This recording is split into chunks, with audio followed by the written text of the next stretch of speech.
Lift It Podcast, episode 57. Sometimes it takes a crash.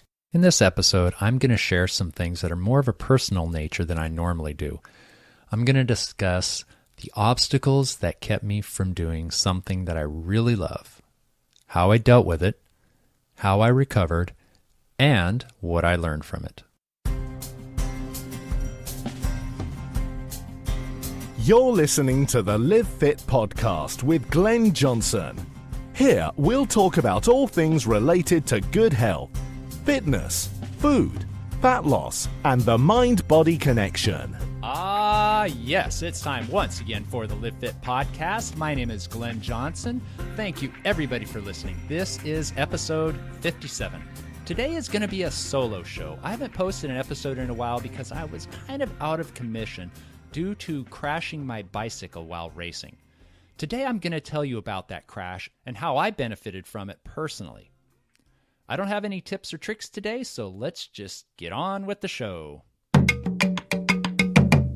Sometimes it takes an accident or some other illness or event to make a person learn and realize a lesson that they should have a long time ago. As you probably know, I'm an avid cyclist. I like to ride bicycles. I like to ride for fun, for exercise, commuting, sport. I ride in all weathers and all terrains. I honestly believe that the bike is magic. Whenever I'm feeling bad, for any reason, sick, stressed, tired, depressed, you name it, I go for a bike ride and I feel better every time. Sometimes I only feel better while I'm on the bike, but at least I feel better for a little while. Riding a bike makes me feel like a kid. It makes me feel free. It's a great way to see the countryside and to commute and to stay in shape. Make friends, you name it. The bike is magic. I've ridden less miles this year than I have in probably the last 12 years. This is not because I lost that loving feeling, but because I have been putting my attention and therefore my energy into other things, such as helping other people prevent illness and injury through my coaching and teaching. I was still riding and running and lifting weights in the gym, and I was still doing some things that I like to do, just not to the extent that I normally do. I started racing bikes about 8 years ago, and I fell in love with it and haven't stopped since, and I don't intend to. But this year was different. In fact, racing was a bit of a folly. It seemed that every time I planned to race, something came up to stop me. Work, family, illness, even, embarrassingly enough, the weather a couple times kept me off the track. Look, I barely had the energy and the fitness to keep up with those big boys. And when you throw in rain or cold, that was just the straw that broke the camel's back. I couldn't compete with all of that, so I did something less exhausting. My first race of this year, 2015, was in April. I loved it. I felt great. I wasn't as fit as I normally am, as fit as I would like. I wasn't fit enough to win, that's for sure. But I loved it, and I was fired up. I was feeling great, and I couldn't wait to get back out there. I had a great time. But as circumstances would have it, I wasn't able to race again until August. What stopped me? Well, I remember the first time it was work. Then the next time was a family commitment. And then work and weather. But then in June, I came down with pneumonia, and I was sick for 4 stinking weeks. I rode my bike a little bit, just really light, because like I said, it makes me feel better. And it was able to help clear some stuff out of my sinuses and lungs. I had a cold. I thought it was the flu at first, but it turned out it was pneumonia. So I was out of anything of high intensity for good, solid 4 weeks. And then it took me another 4 weeks to build my fitness back up to a point where I could actually race and think I could keep up with the guys. You want to hear something weird? I've had a premonition where I just knew that I was going to crash racing my bike at PIR, Portland International Raceway, which is the racing that I do over the summer on a regular basis. Every Monday and Tuesday evening, they have these races, and I'll go out there and race as much as I can with my team against other teams. It's a lot of fun. But for some reason, I just kind of knew that I was going to go down. I can't say it was really a premonition. It was just sort of a gut feeling. But at the same time, people crash nearly every race. And so it's not that unusual for somebody to crash. And for me to be one of the 50 that goes down is, it's just a roll of dice. Eventually, it's going to be my turn, right?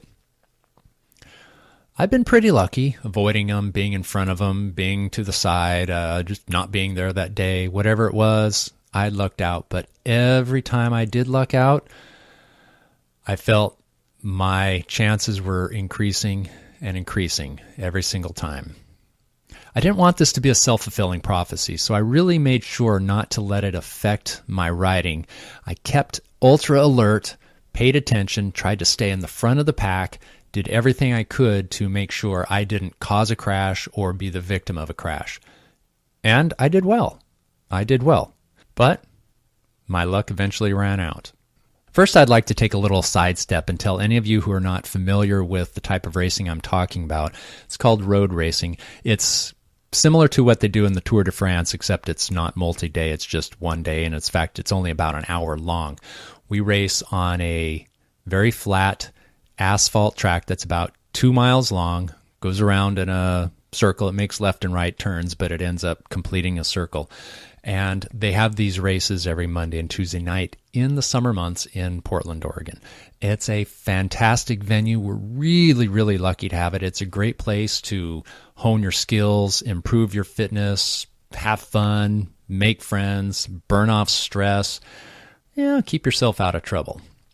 But as I said, I was feeling like my luck was running out. Nonetheless, I wasn't going to let that stop me because there's been plenty of times I've felt something was going to happen and it didn't. So I'm no soothsayer. I'm no wizard. I don't have a crystal ball. So who knows? The very last race of the year, I was feeling great. I was feeling strong. I had a clear head. My mind was on the race. Out there with 9 of my teammates, having a ball. I was highly motivated and we were doing great. We started off downwind, made 2 laps, just zipping through the straightaway, doing about 34 miles an hour when we hit the first turn. And in front of me, a couple bikes up, some guy took out another guy's wheel. He wobbled, fell, bam! I smacked right into his body. So my bike hit him. We both smacked the tarmac at about 32 miles an hour. And as far as I can tell, we bounced about 25 feet all the way to the outside of the track. I came to on the grass right next to the track. First thing I thought to myself was, what happened? I, of course, knew that I crashed, but I was really more concerned with what happened to me and everybody else. I looked around and there was about 4 or 5 guys laying on the ground. There's several others that are up but trying to get around them and get back into the race. I looked at my knee, looked at the rest of my body, and thought, oh, that wasn't so bad. As I said, I was pretty much expecting it, and I wasn't sure how bad it would be when it happened, and I really thought it would be just agonizingly painful instantly. Well, there's this wonderful thing called adrenaline, and oh yeah, I was high on adrenaline at that moment. I felt pretty good. I was shooken up. I was most definitely shooken up. I didn't black out or anything, but it was one of those split-second things where you're here one moment and then somewhere else the next, and everything's different. Imagine that. You're doing about 30 miles an hour on a bike, wind going through your ears. You're rounding this corner really tight. There's bikes all around you. In the very next split second, nothing's happening. You're just sitting there. It was really wild. It was a really interesting situation. So I stood up, checked myself out, went to grab my bike, and felt a really weird movement in my left collarbone. The first thing I thought was, oh, that's weird. There's not a joint there. Yeah, I know what you're thinking, and I was kind of thinking it too, but I wasn't really letting it reach my forethought, my cognition. It was in the back of my mind, but I didn't need to think about it at that time. So I picked up my bike, and another guy from my team who was with me, we walked back to the start-finish line. And fortunately, my dad was there. He's a sports photographer. And he was there, and he took me to the hospital, which was a really nice thing. You know, I came up to the start-finish line, and like I said, I didn't really acknowledge that my collarbone was broken, but I did notice that my arm was kind of bent at the elbow 90 degrees, like I had a sling on. I had it tucked into my waistband of my shorts. And so it pretty much tells you that I knew what happened. I came up to the medic and he said, "Yep, it's broken." So he put a sling on me, and then off we went to the emergency room. It was very fortunate that my dad was there, so I didn't have to, because I rode my bike to the race. Otherwise, I would have had to find somebody who could give me a ride, or maybe ride myself to the nearest hospital. But I managed to hold it together. I was avoiding thinking of my injuries because I didn't want to get ahead of myself. I didn't want to get dizzy and lightheaded or anything. So I just kind of kept it together, kept a positive attitude. And like I said, I really did feel pretty good. I wasn't even tired because we had only done 2 laps around the track. I was kind of disappointed I didn't get in a little more exercise. Well, at the hospital, they took an x-ray, and I looked at the x-ray, and I saw my shoulder, and I saw my clavicle was just snapped in two like a pencil. Jagged ends, they were crossed each other, kind of like an X. So these 2 jagged ends were poking into my skin. And then I started thinking about what it would take to put those back together. And I kind of thought that they were going to do it right then.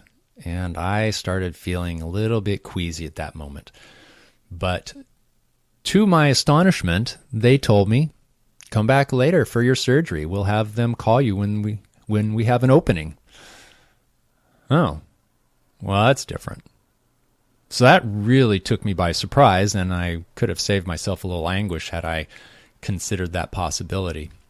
So I spent the next 4 days and nights laying nearly motionless on the couch.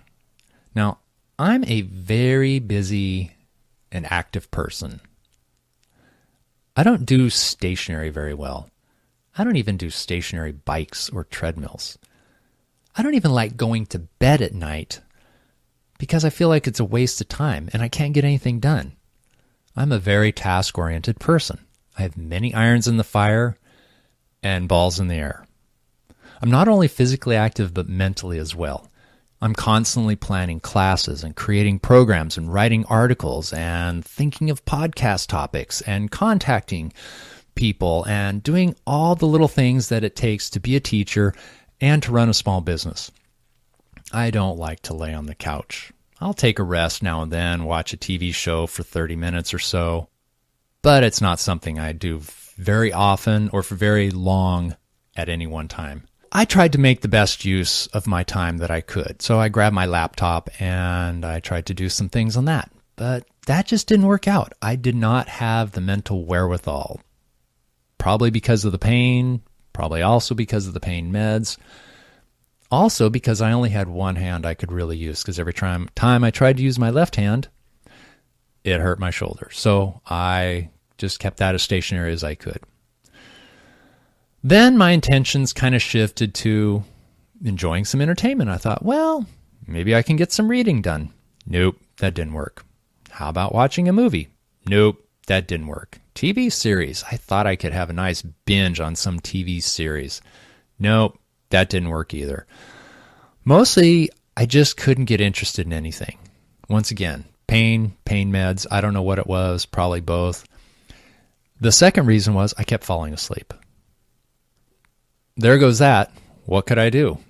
Just lay there and do nothing? I guess I can't even say that's doing, because it's not. I was nothing.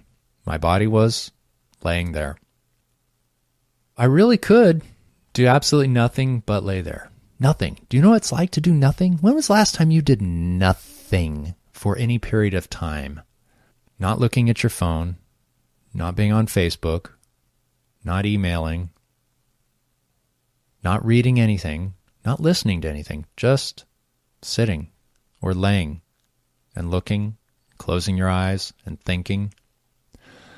I remember many years ago, I took a summer off and I did a bike tour from Fairbanks, Alaska to San Luis Obispo, California.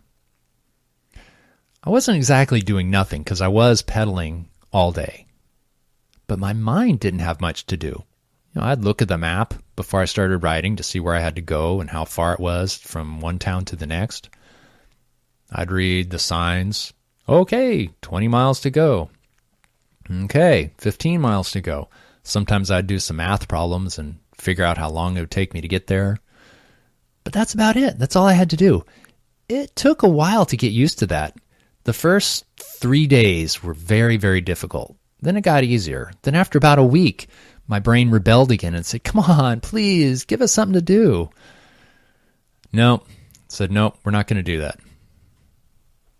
So here I was on the couch, not doing anything, not pedaling, couldn't really think very clearly, muddled mostly. It's truly nothing. I couldn't even heal because I was in this state of purgatory. I was waiting for my surgery. My surgery wouldn't come for 4 more days. So all I could do was really just lay there and nap and ponder. I ate a lot of soup, and cookies. My wife is an amazing cook, and she makes really healthy cookies, and I did not put on the brakes on eating any of those. Normally I'll eat a couple, go, all right, I should back off. This time I said, screw it. I'm eating all I want. And I did. And they were good. And in fact, tell you a little secret. I ate ice cream too. But I put on 5 pounds that week. Yeah, that's how much I laid there. And that's how many cookies I ate. I know I shouldn't use food for emotional reasons, but I gotta tell you, they did make me feel better. Speaking of my wife, I cannot thank her enough. She missed her calling as a nurse. I tell you, she took such good care of me. Thank you, honey. I really appreciate it, all the attention you gave me and all the help you gave me. I could not have done it without you.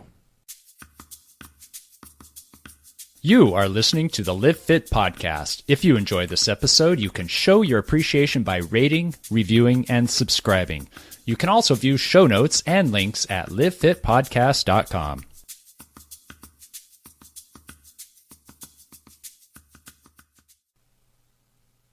So as I'm laying there, I thought of all the times I had far too much to do in far too little time and was way too stressed beyond good health. I knew this wasn't healthy, and I usually work off the stress with exercise, such as a bike ride. But I remember at some of these times kind of halfway wishing for something to happen to me that would force me to lay down on a couch or a bed for several days at a time.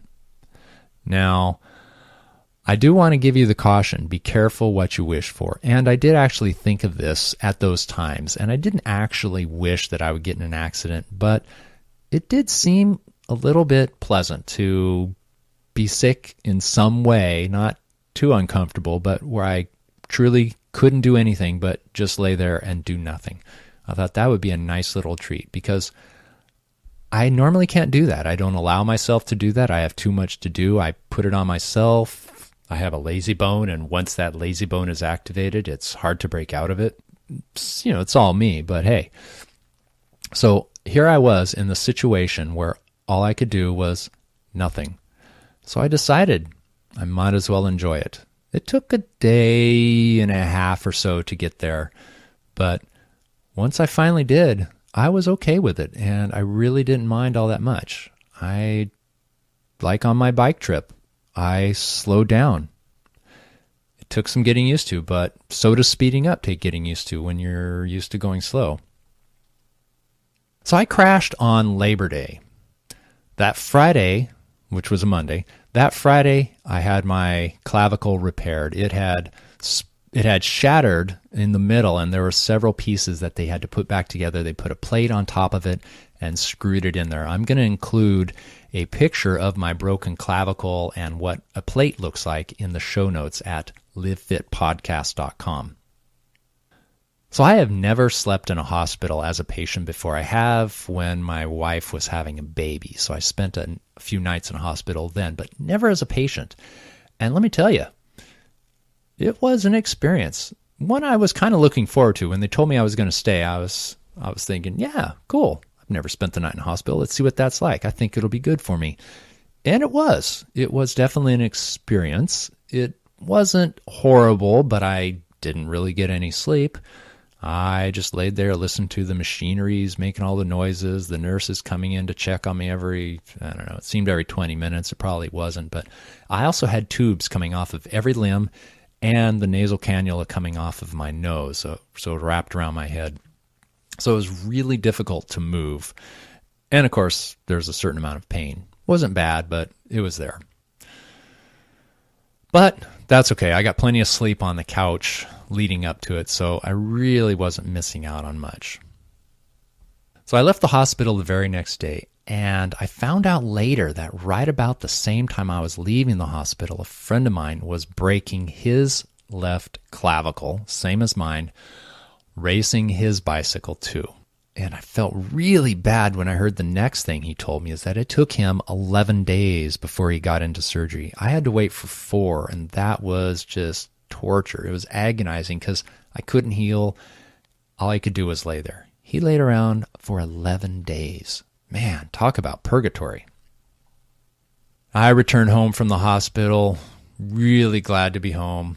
Tired, laid down. I still laid down a lot, so I laid down all Saturday, most of Saturday, and Sunday I was moving around a little bit more, went for some walks and things. But the following Monday morning, I woke up, and pretty much the second I woke up, I realized that I felt good. Not only good, but normal. I still had some pain, but it wasn't that bad. My body was no longer in an emergency state. I could now focus on healing. My stress level had gone down enough to let me actually heal, to feel that old, comfortable feeling of normal.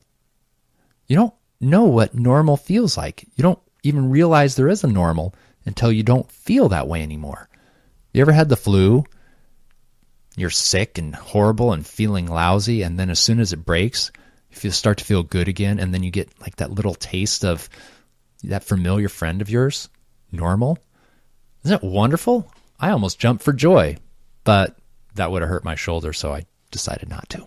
So I just did a little yippee. Yeah, I still had plenty of pain. I had some road rash here and there, and my shoulder hurt, but it was okay. It was getting better, and I knew that I could focus on healing now. So 2 days later, I was off the narcotics.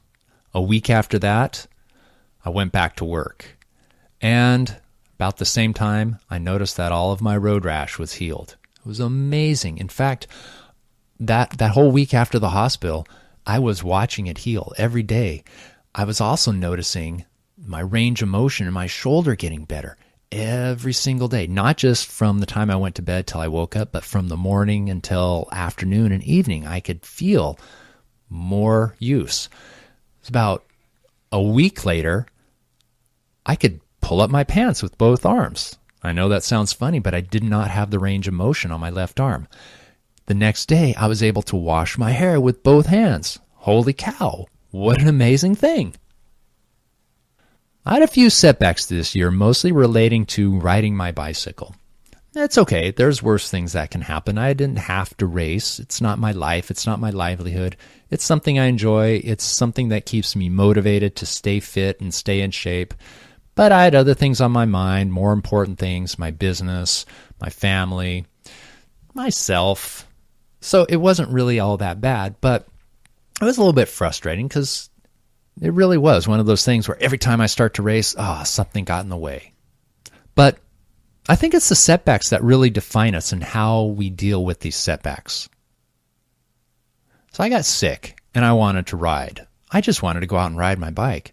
I couldn't really do much other than putt around the neighborhood. And I was in really bad shape because I was still trying to blow stuff out of my lungs. I hadn't been very active for the 4 weeks previous, so it took a while to get my fitness back up. And then I was feeling pretty good again and actually went out on the track and raced and tried my hand at it and kept up with everybody for, about half the race before I got dropped. And then blammo, this accident. So now I'm out again, and the racing season's over. So I'm not going to even have a chance to race again until next March or so. But that's okay. I have other things I can do. I can run. I can lift weights with one arm and the rest of my body. I just have to avoid my left arm for a while. But I can do light things. It's okay. This whole thing has taught me a lot. And I wouldn't have gone out of my way for this crash, but I figured there's got to be a lesson here somewhere. And that was one of the things I was thinking about while I was laying on the couch. And in fact, this accident could have happened any time because I'm going to ride my bike no matter what. And in fact, about 3 weeks before this accident, I had a major mechanical malfunction on my bike, and it could have resulted in the exact same injury as what happened with me racing. So it could have happened anywhere, anytime. It could have been a lot worse. I could have been hit by a car. I could have, hurt my head a little bit. So I'm really pretty fortunate in what happened, and it gave me the experience and the lessons without having too much permanent damage. And, I'm going to ride my bike no matter what. As soon as I'm better, I'm going to be out there on my bike again. And I'm not even worried or concerned because it's just something that I love. It's part of who I am. And I want to live life. I want to enjoy life. I want to keep my body fit and happy and healthy and active and vital. I'm not going to sit in a bubble. I'm not going to sit in a house and watch TV. I'm not going to take up bowling. I want to bowl now and then, but it's not going to be my life love sport. I want to get the most out of this go around as I can. I want to learn. I want to teach. I want to experience, and I want to love. Life is worth living. Life is amazing, and so is the human body. Watching it heal before my eyes has been amazing. Seeing what modern medicine can do to help it heal is amazing.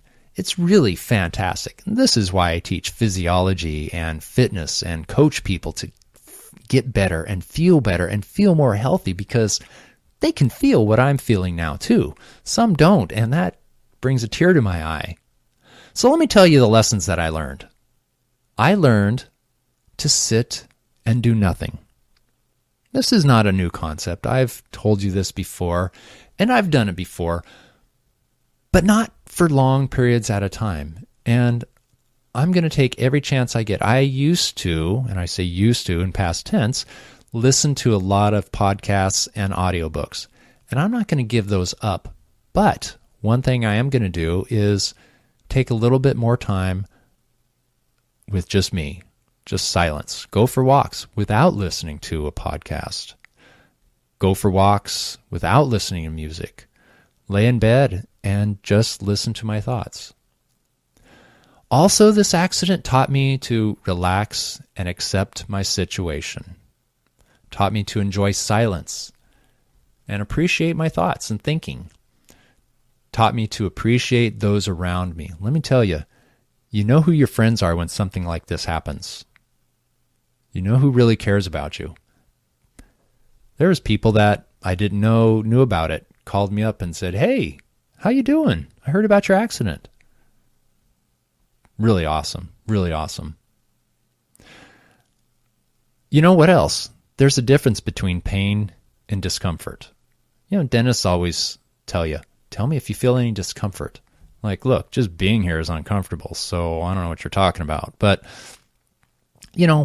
discomfort, yeah, so what? There's discomfort every day in every way. The sun's low on the horizon, it's bright light in your eyes. That's not comfortable. Weather's a little bit warm, it's a little bit cold. That's discomfort. Do you need to take pain medication because of that? No. My shoulder hurts right now. Do I need to take narcotics? No, it's not that big of a deal. Pain, on the other hand, when it brings beads of sweat to your forehead, throws a dark gray pallor over your vision and your thoughts and your attitude, then that's something much different. But discomfort, even a small amount of pain, that can be tolerated, that can be lived with, and most of the time it's temporary.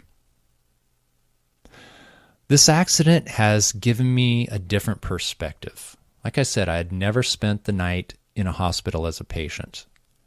but now I know what it's like. I've never been injured like this, but now I have. I've never had really low endurance where just walking for 10 minutes makes me tired that I have to sit down, or sitting up in a chair and working at a computer for 2 hours makes me so tired I need to go lay down for an hour. But I've experienced that. And now when clients of mine tell me how they're feeling and have similar situations, I can be a little more empathetic because I've had a taste of it. Not that this is new, but I've once again learned to persevere against obstacles. Never give up. I had plenty of opportunities that were thwarted this year to race, but I kept trying, and I went out there and I really had a good time those last few races I was in. Even the one I was in, I had a blast up until that last second. But it really kind of goes with everything, no matter what you're doing. If it's worth it, if it's something you want to do, give it your all. Do what you need to do to make it happen.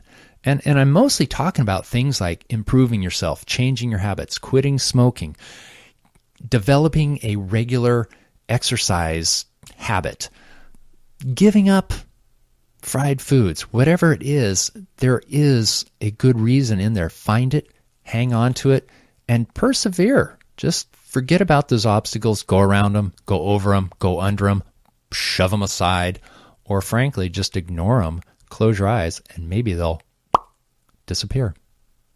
So another thing I learned was that the pain I expected from an accident like this was far less than I thought it would be, far less than I feared. And that was something that was always on my mind is, oh, that's gotta hurt so bad. I can't even imagine it. And once again, I'm not saying it's like this for everybody, but this is what it was like for me, and it really wasn't that bad. You know, the pain developed over time, over several hours it started getting worse, but right at the beginning, yeah, it was okay. It was okay. I don't want to do it again. Don't misread me, but once again, what I'm saying is that my expectations were a lot worse than the reality. And I think we can kind of transpose that over into a lot of things. Like when I saw my x-ray, I projected that they were going to try to pull it apart and stick it back together shortly after that while I was awake and conscious. And that made my imagination run away with me. And really, I was making a mountain out of a molehill. Don't make a big thing out of a small thing. Just let the small things say small things. And you know what? Make the big things small things. Let's do the opposite. I also learned to appreciate the simple joy of feeling normal. I used to camp a lot, and camping, there's a lot of discomfort in camping. There's a lot of unpleasantness. There's a lot of pleasantness, but one thing I really liked about camping is how cool it was to get home to a house and turn on a faucet and have running water and warm running water and all those little creature comforts that we get so used to and take for granted. And that's what feeling normal is like. It's like, wow, feeling normal really feels good.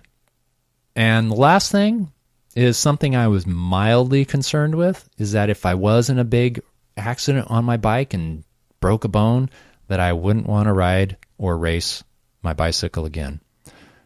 But I tell you, that is absolutely not true.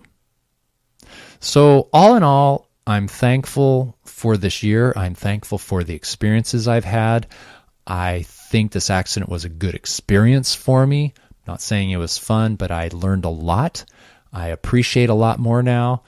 It was really something that was very interesting, and I learned who my true friends are and the people that care for me, and some people really stepped up, and I think that was super awesome and super cool. So thank you for all of you who helped me out and gave me their best wishes and, all that stuff that goes with it.